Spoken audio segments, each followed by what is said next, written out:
Big video game news. Microsoft is buying Activision Blizzard, Santa Monica-based video game company, for nearly $70 billion. That's with a B. Activision, famous for games including Call of Duty, World of Warcraft, Overwatch, and mobile games like Candy Crush. Microsoft says the deal will help accelerate mobile gaming and give them the building blocks for making games in the metaverse. Activision has been under fire lately, as we've talked about, over allegations of misconduct and unequal pay.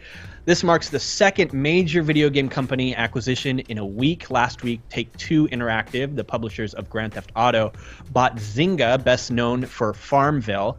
The announcement led to an enormous leap of 30% for Activision stock and a minor 5% decline in Microsoft shares. Thank you for that added detail, Robert. I'm assuming that came from you. Yes.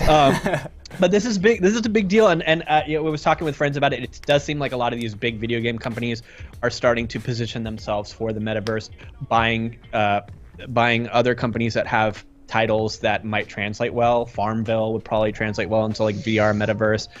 I think EA is next, probably. Sam, the makers of The Sims. Oh yeah. Can you imagine playing a VR Sims game? That might be pretty cool. But oh no, somebody will no doubt put me in a room with wooden things and a fireplace.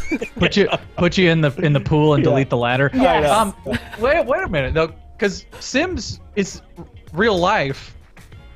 Whoa, this is yes. very meta. No pun intended. It's the metaverse. You're using your real life to play an imaginary life in an imaginary. One use Elon Musk, it seems more and more right about this simulation thing that more time goes by. Why wouldn't you trust him? He's one of the most smart. We're like lucky to be alive at the same time as him, and that's how I felt about watching Game of Thrones too. One component that really spoke to me was a use case where if you're using the metaverse or artificial intelligence, whatever, to work on stuff where you avoid getting hurt, and companies could avoid liability altogether. So if you're, say, welding metal or something, you won't lose a finger because you're controlling like a artificial object, artificial arm from the comfort of your home, the comfort of your sofa, whatever the case. And if pandemics like the one we're currently experiencing become to be more normal or popular, if it happens more, who's to say it won't happen again?